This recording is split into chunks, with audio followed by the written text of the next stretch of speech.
Perkenalkan, nama saya Daniel Saputra, NIM A131230176, ingin menjawab soal UTS Hukum Lingkungan. Untuk jawaban nomor 1, contoh 1, faktor teknologi pencemaran lingkungan dari limbah industri. Untuk contoh kasusnya, pemanfaatan teknologi industri yang belum ramah lingkungan seperti pembuangan limbah cair dari pabrik tekstil ke sungai di wilayah Rancaikek, Jawa Barat, menimbulkan pencemaran yang serius terhadap lingkungan. Untuk akibatnya sendiri, sungai menjadi tercemar oleh bahan kimia berbahaya, kualitas tanah menurun, bahkan tidak bisa lagi digunakan untuk bertani. Ekosistem air terganggu termasuk kematian ikan. Masyarakat kehilangan akses terhadap air bersih dan mata pencaharian. Solusi yang bisa dilakukan: penerapan teknologi bersih. Industri wajib menggunakan instalasi pengolahan limbah atau IPAL sebelum membuang limbah ke lingkungan. Penegakan aturan lingkungan. Pemerintah perlu meningkatkan pengawasan dan menjatuhkan sanksi kepada perusahaan yang tidak patuh. Pelatihan dan insentif. Pemerintah bisa memberikan bantuan teknis dan insentif agar industri mau beralih ke sistem produksi yang ramah lingkungan. Untuk contoh kedua, motif ekonomi, contohnya penggundulan hutan untuk perkebunan sawit.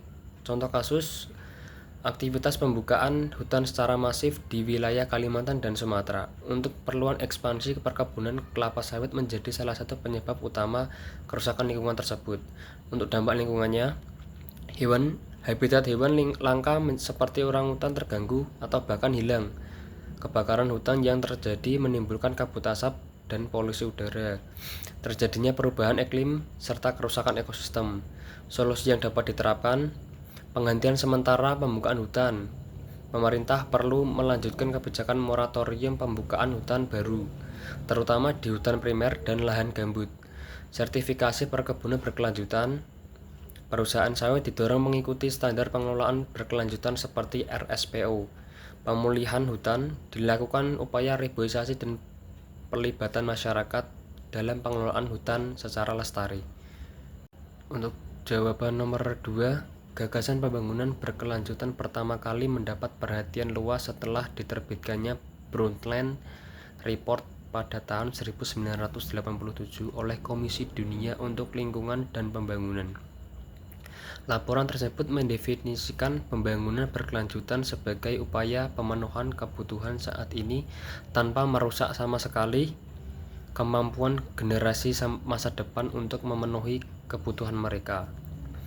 Konsep ini muncul sebagai tanggapan atas kerusakan lingkungan yang semakin parah dan ketimpangan pembangunan global. Perhatian terhadap konsep ini meningkat setelah konferensi PBB di Rio de Janeiro tahun 1992 yang menghasilkan Agenda 21 sebagai panduan pelaksanaan pembangunan berkelanjutan secara global. Indonesia mulai menerapkan prinsip ini pada era 1990-an dengan menyusun Agenda 21 nasional. Sejak itu, prinsip berkelanjutan dimasukkan ke dalam kebijakan dan regulasi termasuk dalam Undang-Undang Lingkungan Hidup dan Perencanaan Pembangunan Nasional jangka panjang serta jangka menengah. Penerapan pembangunan berkelanjutan juga diintegrasikan dalam pelaksanaan SDGs di Indonesia. Jawaban nomor 3, salah satu contoh nyata penerapan pembangunan berkelanjutan di Indonesia adalah program perhutanan sosial. Ini adalah kebijakan pemerintah yang memberikan hak kepada masyarakat sekitar hutan untuk mengelola lahan secara legal dan berkelanjutan dalam jangka waktu tertentu dengan tujuan meningkatkan kesejahteraan ekonomi masyarakat sekaligus menjaga kelestarian lingkungan. Tujuan dan pelaksanaan.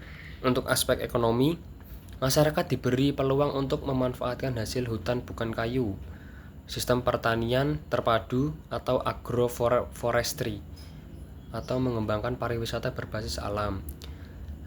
Untuk aspek sosial, meningkatkan peran serta masyarakat dalam menjaga hutan dan mengurangi konflik penguasaan lahan. Untuk aspek lingkungan, melibatkan masyarakat langsung dalam pelestarian hutan untuk menekan kerusakan dan kehilangan tutupan hutan. Untuk contoh pelaksanaan, di beberapa daerah seperti Jawa Barat dan Sumatera Barat, kelompok tani hutan telah mengelola lahan secara produktif dan ramah lingkungan. Misalnya dengan budidaya kopi, pengembangan madu hutan, atau kegiatan ekowisata. Untuk pendapat saya, program ini cukup berhasil dalam menerapkan prinsip pembangunan berkelanjutan karena untuk dampak positifnya sendiri memberikan penghasilan tambahan yang sah dan stabil bagi masyarakat desa, menekan angka kerusakan hutan karena warga merasa bertanggung jawab atas kelestariannya, mendorong partisipasi agar warga dalam pelestarian lingkungan. Untuk kedua, tantangan atau potensi masalah dapat menimbulkan masalah jika pelaksanaannya tidak disertai pelatihan atau pendampingan memadai. Terdapat resiko penyalahgunaan izin jika pengawasan lemah. Jawaban nomor 4, Undang-Undang Nomor 32 Tahun 2009 tentang Perlindungan dan Pengelolaan Lingkungan Hidup atau PPLH bertujuan melindungi hak masyarakat atas lingkungan yang bersih dan sehat. Dengan disahkannya Undang-Undang Nomor 6 Tahun 2023, beberapa perubahan penting terjadi seperti penyederhanaan proses perizinan lingkungan menjadi persetujuan lingkungan, pengurangan kewajiban dokumen AMDAL untuk kegiatan tertentu, penyesuaian sanksi administratif agar lebih efisien. Untuk dari aspek administrasi, pasal 76, pasal ini mengatur sanksi administratif bagi pelaku usaha yang melanggar ketentuan lingkungan seperti teguran, pembekuan izin, dan pencabutan izin dengan pengawasan berbasis resiko. Untuk aspek pidana, pasal 98, pasal ini memberikan hukuman pidana bagi yang mencemari atau merusak lingkungan dengan hukuman penjara 3 hingga 10 tahun serta denda 3 miliar hingga 10 miliar. Untuk aspek perdata, pasal 87, pasal ini mengatur tanggung jawab ganti rugi terhadap kerugian akibat pencemaran atau kerusakan lingkungan yang bisa diajukan oleh masyarakat atau pemerintah. Jawaban nomor 5, judul paper saya adalah pelaksanaan audit lingkungan beserta efisiensi peran BPK sebagai auditor lingkungan pada industri. Untuk rumusan masalahnya sendiri, sejauh mana efektivitas peran BPK sebagai auditor lingkungan dalam memastikan kepatuhan perusahaan terhadap regulasi dan standar lingkungan. Bagaimana peran dan manfaat audit lingkungan dalam meminimalkan dampak negatif industri terhadap lingkungan di Indonesia, dan apa saja sih kendala dan kekurangan yang dihadapi BPK dalam menjalankan fungsi audit lingkungan termasuk aspek kompetensi dan landasan hukum. Untuk kesimpulannya, audit lingkungan merupakan instrumen yang penting dalam mengevaluasi praktek suatu kegiatan serta dampaknya terhadap lingkungan.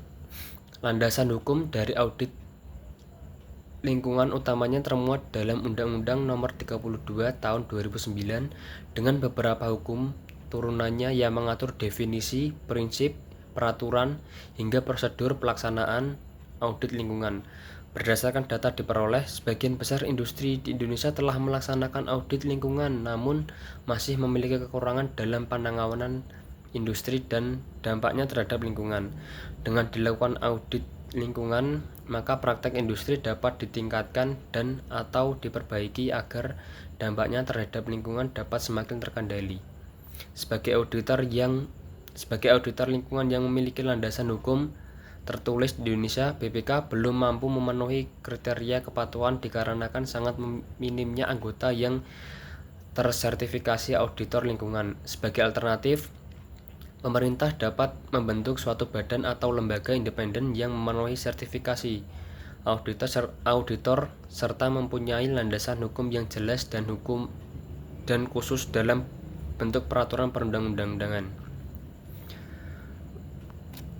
Untuk uraian singkatnya adalah kasus yang dibahas dalam laporan ini berkaitan dengan pelaksanaan audit lingkungan di Indonesia. Meskipun sebagian besar industri telah melakukan audit lingkungan sesuai dengan ketentuan hukum, terdapat kekurangan dalam penanganan dampak industri dan keterbatasan sumber daya auditor bersertifikasi. Hal ini menghambat efektivitas audit dalam memastikan kepatuhan terhadap regulasi dan pengelolaan lingkungan yang optimal. Untuk mengatasi masalah tersebut, disarankan pembentukan lembaga independen bersertifikasi dan peningkatan kompetensi auditor, serta penguatan regulasi agar audit lingkungan dapat berfungsi secara maksimal dalam mendukung keberlanjutan industri dan perlindungan lingkungan. Peran saya dalam kelompok, saya membantu memimpin diskusi dan memastikan semua anggota kelompok terlibat dan mereka bisa mengatur jadwal pertemuan dan memastikan pembahasan berjalan dengan lancar. Untuk jawaban nomor 6, perwujudan asas perlindungan dan pengelolaan lingkungan hidup. 1. Asas kearifan lokal, contohnya sistem subak di Bali. Pengelolaan air berbasis tradisi yang menjaga keseimbangan alam dan sosial. Kedua, asas partisipatif, contohnya musyawarah desa untuk AMDAL. Masyarakat terlibat dalam evaluasi dampak lingkungan dari proyek pembangunan. Ketiga, asas otonomi daerah, contohnya Perda Ruang Terbuka Hijau di Surabaya. Pemerintah daerah mengatur kawasan hijau untuk kelestarian lingkungan.